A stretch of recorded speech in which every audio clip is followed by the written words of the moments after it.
Howdy folks, welcome back. It is Sunday, August 22nd, 2021.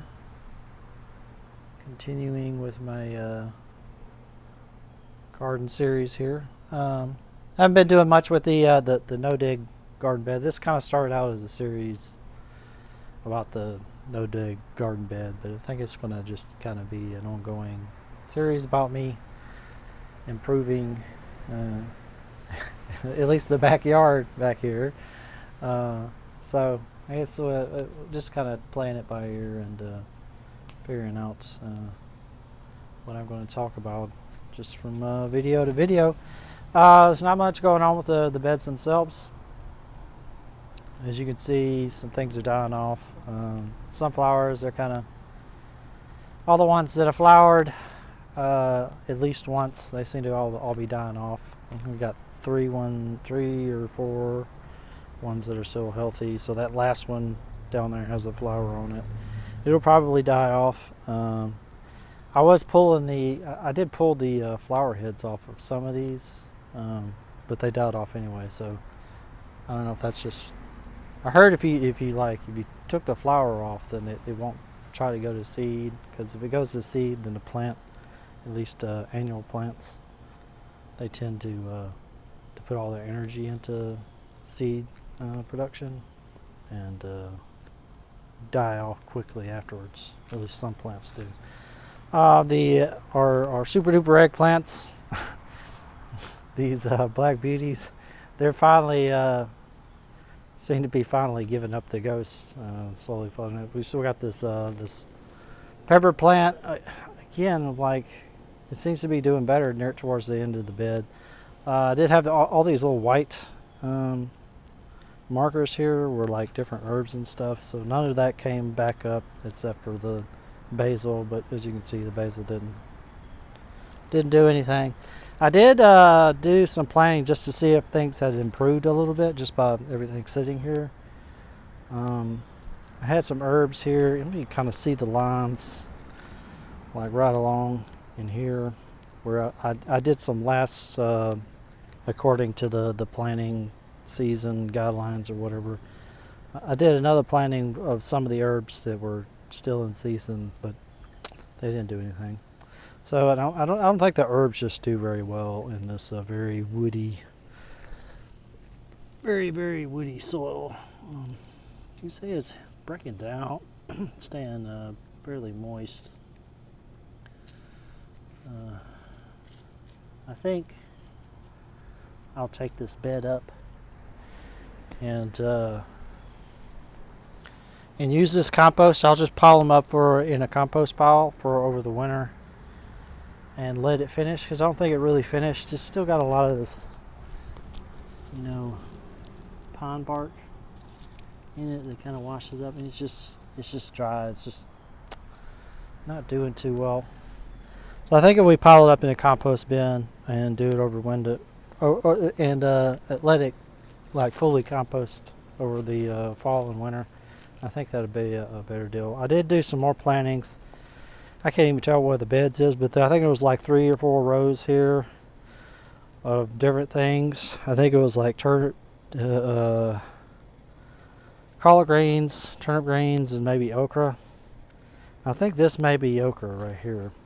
These are the only things that kind of come up: okra and peas. But at least I don't know what this is. I can't remember. I just want to see if planting something in season would help, quote unquote in season would help anything, but it didn't seem to have much effect. It's seen a very similar pattern to the spring, summer planting. There was a bunch of corn in here, like 4 little rows of corn, like spaced according to the guidelines, plus some peas. The peas come up.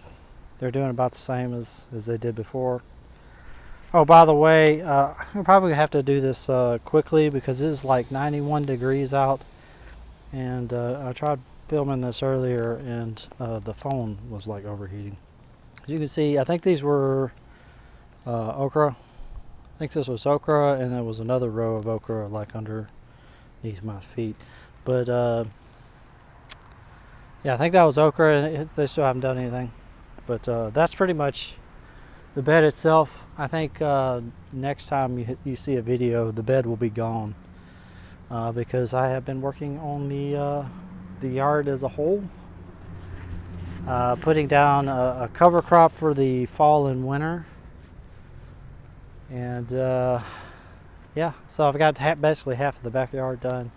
I'll be doing this half along with the bed I'm standing on, and then going up to this forest line here. At least I think. And it's mostly just to get some plant roots in the ground and start breaking up the soil and building biomass to cover the ground and stuff and all that jazz. There was if you saw the last video, there was a big old huge pile of like little trees and limbs and everything. I've got that all mulched up. All of it was taken from basically all the clear area that you see along in there up to the side of that fence and everything. So I'm slowly, the idea is by the end of fall that I'll have this mostly trimmed out. It's not going to be clear cut or anything. There's big trees, but I'm still going to leave like small shrubs and stuff like that, and we're just going to manage it because I don't want to kill it off. This is actually a really great area. I noticed working here is this area right here. When I would be working, would be like 5 degrees cooler, so it would be like 90 degrees. It's been like 90, low 90s, mid 90s for like the last month, and by noon it's like in the 90s. So it's been pretty hot and humid, 50, 60, 70% humidity, and we've had a fair amount of rain. This is typical weather for Mississippi, for people not August weather for Mississippi. So it hasn't been very unusual. But anyway, this will be like 5 degrees cooler here, so I'm thinking I'll clear everything out because I'm pretty sure it's cooler because it's in the shade, and plus it has all this vegetation that's perspiring or respiring or whatever it's called, and cooling the air. So this will probably be like a sitting area eventually, and I'll probably put a shed lean-to here, and then like a outdoor grill area and everything. It's a nicer spot. As I'm walking in here, it's just like it's oppressive out here. Even over here, it's just like oppressively hot. Now, right here, this is comfortable. I can sit out here for several hours. It's very, very nice. Like just stepping just a few feet over here. It's actually pretty incredible. So I did the chipping and everything, and it was all right here. I did keep some of the like more useful dimensions of wood that was left over. So I don't know, make little trellises and stuff like that, and I put them all right here. All of this is getting cleaned out. All around the shed will be like at least a 4-foot space around there, and then we'll have the fence coming around the shed eventually. Whenever I get to, I'm hoping I'll get it in this fall or this winter. Get the fence in, but all this will get cleared out. This big brush and stuff, and get things looking spiffy. But to do that, cleaning up all of that, making all that wood chip and stuff, I use this thing here. I think I might have showed it last time, but this is little Earthwise. There's several different like electric chipper shredders, and this was like the 15 amp one, which is like I think like the biggest, the most amps that's generally available on the market. There was several different brands. There was Earthwise, and I think Sunjo. I think it was Sunjo that made these electric chipper shredders, and that were like a reputable, not pure Chinesium products, but seem to have, you know, a fairly reputable brand. But this works great. It's not perfect, but I was very happy with it. I was initially very, you know, I might want to do a video on this, but I guess I should just do this now. Whenever I first started using it, it was pretty easy. It comes in a small package, and you put it together. It takes like 20 minutes. This is like no big deal. You do need to make sure you get a heavy-duty extension cord. Make sure that, like, this is a 100-foot cord. You need to make sure that it is rated for 15 amps, because otherwise the cord is going to it's going to overheat, and you can throw breakers and catch fire, especially as hot as it is. But just make sure if you do want to use one of these little electric appliances, make sure you've got the heavy duty. They're more expensive, but that's why the reason they're more expensive, because they got more copper in them, and they're actually rated for the power. You can't just use the little tiny 10 amp or 8 amp cord that you can buy for $20. You got to actually get the good ones, and I think that was like 70, 80, maybe $100. But this was like 140 or so, or something like that. And I know they make gas ones that are far more powerful, but this thing, I'll just put this back in the shed after the season is over, and it'll be ready to go. I don't have to winterize it. I don't have to maintain it really. I think you could oil it, and it's just really nice. And it's got this little come on. It's got this little slidey thing container that you can, and it just dumps out in here. I will say, let me go get it right quick. Oh, we're going off topic. I should have just done a separate video for this. Oh well. So, I was initially kind of disappointed with it. Well, I was a little bit frustrated. It was doing okay. It was just kind of frustrating to work with, and the reason why was that it kept getting clogged up. Like every 15 minutes, I get about halfway through one of those containers. You know, the container at the bottom would get about halfway filled up, or maybe a third of the way filled up. So like two or three times per load, it would get clogged up, and I'd have to get a screwdriver and rake it, unplug it of course, and rake out this bottom thing here. So let's just, sorry, so it's coming out this chute right here, and this thing was in here at the bottom, and it kept getting stuck up, and I would have to rake like a screwdriver all up in here. See where it goes in there, and then in the same way it goes in there. So this was up in there, and have to get a screwdriver or open up the side. There's a bolt. I don't know if you can see it. There's a bolt here, and this whole thing like flips open, and you can dig everything out. Unplugged, of course. So anyway, it kept getting stocked up, and I was like, why is it getting stocked up? It makes no sense. It should just dump out. And so I got to looking around here, and I got to looking at this thing, and I was like, this is a goddamn idiot bar. That's all this is.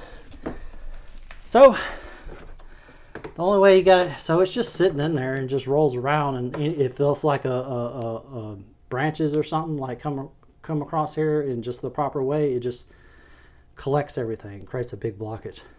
So all I gotta do is just yank it out. Working like a goddamn charm now, I swear. Wish I would have did that like hours before, but yeah, if you get one of these, just yank that thing out. Works like a dream. I mean, it's not the most robust thing. The only other complaint besides that annoyance, which I'm sure is only there for legal liability reasons, which is why it's also so easy to take out, is it's got this little stuffer thing. Can you see that? It's got these two holes in there, and then it's got this wide section here. So that's about the dimension of the wood that it can take, and it just chugs right through them. So you can get like 1.7 inches diameter stuff, I don't really. I started chipping some stuff that was that big, but then I started realizing, oh, I could just reuse. This is like a useful dimension I could use for trellises or small fences or just random wood pieces. But anyway, you got this little stuffer thing. You can stuff things down. You can just take your tree branches and it feeds itself, and it's kind of like a 1 or 2 pound pull. So it's real easy to it's not like it's just yanking your hand down or anything, but it's got a fairly decent pull on it. But you could stop it at any time. So it's I found it really easy to use. And the only other complaint really that I've had with it is this stupid thing right here just falls off. But I guess if you get to mulching leaves, you want a bigger chute, which is the only reason why I gathered that they put this in here. But another reason why it's annoying, because if you go to remove this thing, you want to just grab it, right? And just kind of move it around. But if you're not careful, you grab this end right here and it just yanks off, and it's really annoying. This whole thing comes off with these clips, so you can just have the raw chute. Has a big just has a regular ungrounded power cord.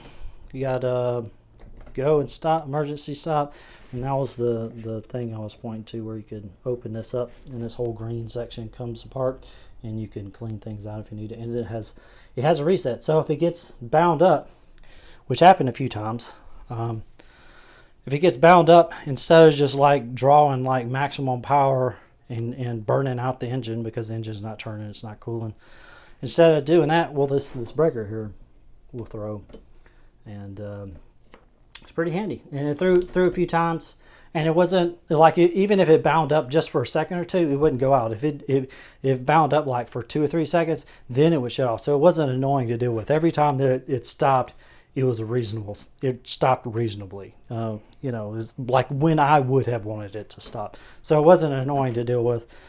And it's just really easy to work with. You can feed with one hand, or sometimes you're feeding with 2 hands because you got to squeeze the limbs together to get it to if you're in a hurry and you want to make sure it all just goes in one go instead of clipping all the little branches. But anyway, so even if you got 2 hands, you can still hit the stop, which you need if you need to. So it's I think it's a really great little product, especially considering I don't have to maintain it really or worry about winterizing it. And it's always ready to go. You just push the button and it goes. But I'm really happy with it. I think I get a lot of use out of it. I also got this tiller, which is also electric. And this thing has been great. So that's what I use to till up the yard. And I only bid, it will do, I'll tell you, it will do, even on that hard ground that I had, it will completely till all the way down to that. So what was that, like 6-7 inches or something like that. It'll go deep. It'll go really deep if you want to. But I only did like 1 or 2 inches because I just wanted to till up the top layer, just break it up just enough so that my cover crop can get established and with a fairly good germination rate. But I've been really happy with both of these, and since they're electric, obviously you don't have a really inefficient gasoline engine, which is if you care about that with the greenhouse gases and fuel and smog and all that stuff, which I do, but not everybody cares about. But the real selling point is they're like zero maintenance. You just put them up when you're done with them. You just put them up. You don't have to winterize them. You don't have to oil them. I'm sure there's like oil ports and stuff like that, but you don't have to change the oil. You don't have to, I don't know. You got your gas lawnmowers and stuff. All that stuff. Every time you have a little gas product, they're a lot more difficult to maintain. So I remember these are great. If all you have is you're doing homework, stuff around the house and stuff. If you're just doing like a small home garden, or cleaning up around the house and stuff, so that'll mulch leaves and it'll chip wood, and I'll show you the mulch here in just a second. But they're great. I'm really happy with them. and they're fairly inexpensive. So like, you know, if you got a Troy built and everything, we had one a Troy bit chiller when we were younger, and that thing was fantastic. It had like a billion different extensions and stuff like that. But you know, how much are those things? It's like, I think the cheapest chippers and the cheapest tillers that I found that were gas powered, they were like several $100s, like $600-800, maybe $1,000 for just like the El Cheapo Chinesium ones. And I'm sure if you're doing that crap all day, you know, maybe that makes sense. But if you're just doing it a few times a season, I think the electric makes a lot more sense. But this is what it produces. So, oh, look there. You got a little bit of, I don't know if y'all can see that. Seems to be starting to compost actually. It didn't do anything but just lay it here. You can see a little bit of fungus build up. But yeah, these were the sticks and stuff that would kind of clog things up. So it doesn't really till up these sticks, and I mean, it doesn't chip up these tiny little sticks, but you can see the wood itself. See these wood chips. It's fairly fine wood chips. And I did see another Sunjoe. There was a Sunjoe that was the big daddy. There was a little tiny one. I saw a review where they had the little tiny Sunjoe and they had the big Papa Sunjoe, and then they had the Earthwise. I got the Earthwise. But the tiny Sunjoe, the El Cheapo one, chipped up small stuff like this really well. And then the Earthwise, of course, did the same, but the big Papa Sunjoe was just like cutting off like big old huge chunks, like slicing cucumbers. It really wasn't chipping. So that's the only reason why I went with the Earthwise, really. They seem to be fairly comparable, except I just wanted to make sure I can get the, you know, want to make sure I could chip the biggest things that I could, because I didn't know how big I needed. So I got the 15 amp one, and it's been working great. I did a cover crop here, almost this whole. Sorry, I'm trying to walk around while stepping on all the new growth, but all of this area right here, up until basically like that pole right here, was no grass. It's basically looked like this stuff right here, which is fairly compacted, although it's not quite as compact. It's more sandy over here, but basically that's what you're looking at. You got a little bit of sand and then just hard pack. So that's what I did, is basically tilled the first 1 or 2 inches, just so. See, it's already starting to pack up right here. Some places are probably all these. I got like 3 days of like torrential rain, but I guess it was loose enough. It will stay loose enough for the plant roots to take hold. But there's like 10 different varieties in here. There's like 2 different clovers. There's some vetch and trichel or something like that. I'll show you in just a second. Anyway, I just wanted to get a good scratch on the ground just to let things get established. And I'll show you that there's some of the soil is better than others, but here's the cover crop. And I did 5 pounds basically I did it on 2 sections. That was the first section I did about a week ago, and then I think it was yesterday I did this last section over here. But this is what I planted. It was just some Amazon thing,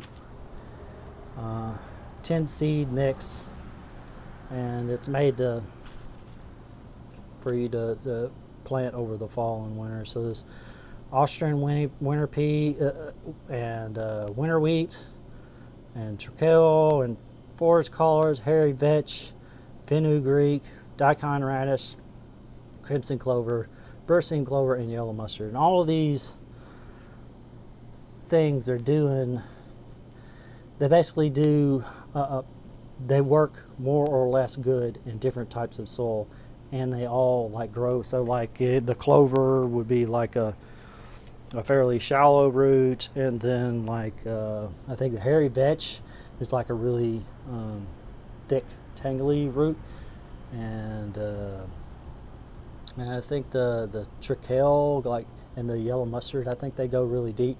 This Daikon Radish is like this root. Basically, it's a radish, and it goes like, it creates like an 18-inch. You know, if you got really good growth, it'll grow like an 18-inch deep, like root, like big old huge root, like a cucumber growing into the ground. I doubt I'll get that big because, as you saw, the ground is so compact. But the whole point is this is a bunch of things. I don't really know what's going to grow, but by having a whole mix, some of the stuff is going to establish, and like the clover and the different clovers, and the I think the hairy vetch and the peas, those are going to put nitrogen back in the ground, especially after they die off. And then like the radish is going to accumulate any nitrogen that it has, and then after it dies off, it's just like this storage of nitrogen that's being stored in the actual root, and as it breaks down, it's going to release the nitrogen. And I got this whole thing of, before I figured out that I wanted to do like multiple species, I actually bought this like whole thing of Daikon Radish. So I will be just like heavily seeding. So I did the first seeding, and it did a whole bunch of rain. As you can see back here under the shade, this stays mostly shaded, and it's also a bit more of a downward slope. All that rain basically washed a lot of the seeds down to here. So this is a lot more heavily planted. So I've got another one of those seed mixes coming, and we'll do another thing. So all I did was till it, and I just broadcast seed on the ground, and then I went back over it with a rake, just a light rake, just to kind of smush and kind of disturb the soil around the seeds and kind of cover them a little bit. Really light. The hard part was just tilling the soil, which I think this probably took maybe an hour for this section, and then about another hour or 2 hours for that section. And there was actually grass growing back there on the back half, so that soil is actually a little bit better. And the only reason why I tilled it was just to kind of I know I'm not going to kill the grass, but I just want to kind of knock it back into Tuesday, right? Next Tuesday. Just offset it a little bit, just so the seeds can get established. But the soil here is a lot, because the grass was already growing, it is far less compact. So we saw how hard packed it was over there, and you guys saw the big hole over there. Well, this ground here is almost fully covered like all the time, and that's super important because it's got this moss growing here. Any places where the plant roots are in here, so it's a lot. There's a lot more going on in here. You see this. It's got plenty of roots growing in there, and it's softer.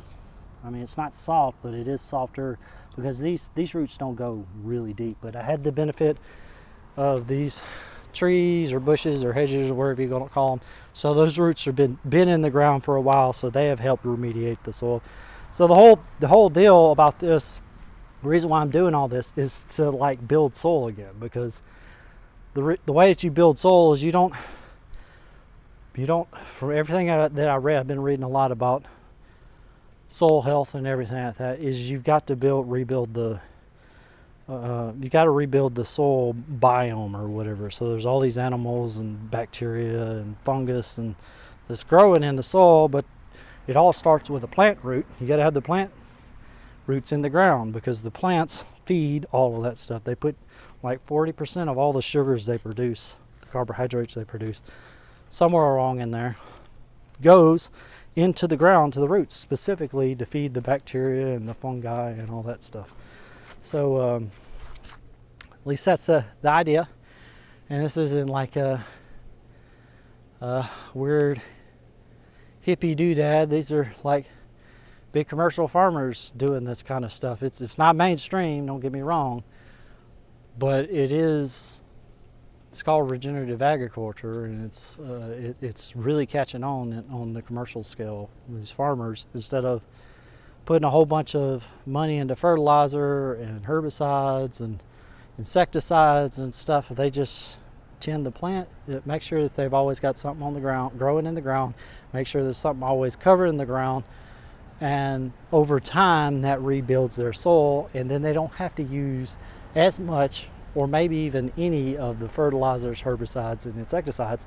And so while it's harder to manage, it's also cheaper. So it ends up, you may not get the huge yields that you can get from fertilizer and stuff, but your costs are dramatically lower. So that's one of the ways that people have been doing it. So this is all sandy here, and see, there's no roots, practically no roots in here, except for this little stuff here that's probably old and dead. You see how dead that is? There's just nothing in there. And a big part of the soil health is, from what I understand, is just making sure that air can get into the soil. And if there's no roots in the soil, then water can't get in there, air can't get in there. And so when you get aerobic soil is healthy soil, meaning if air can get in there, then the roots can breathe and all the little animals can breathe.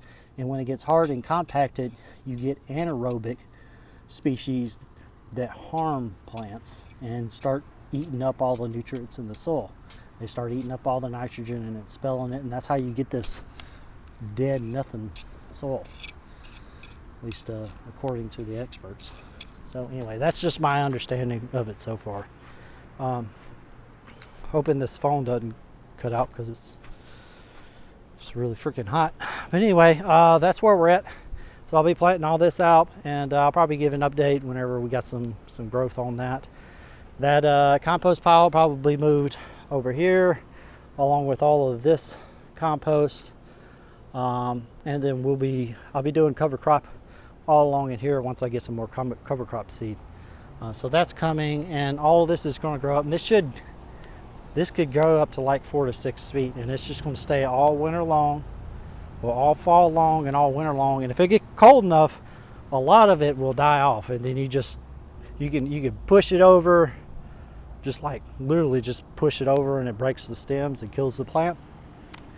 You could just do that with a board and string, or you could mow it or weed eat it down, and just let it lay on the ground and keep the ground covered. And or you could till it up again and put all of that biomass into the ground. So there's several different ways that people handle the cover crop after it's done what it's supposed to do. But this is supposed to go into spring. I think most of this stuff will go in the spring, and then once it starts kind of flowering up in the spring, then I'll come knock it down, and then that'll be about the time that I'm wanting to plant things. So if I wanted to do another vegetable garden, then I would start my vegetable garden, and I'll have that weedy mulch laying down on the ground, covering things most of the time, keeping the soil cool, and I'll have the soil will be more broken up than it is now. It'll be healthier, presumably. I think this is going to be a long-term project. I don't expect things to be amazing next season, but I do think it will improve things. You know, going into season next year and then the next season, it pays dividends. Basically, the more you do this, the more things revive and get healthy, and at least that's the idea. Anyway, I've been rambling on for like 30 minutes, and it is ridiculously hot. So I will see you guys next time. I hope you guys are enjoying the last throes of spring, getting ready for that fall weather. I know I'm ready for some fall. Anyway, I'll talk to you guys later, and you guys have a beautiful day.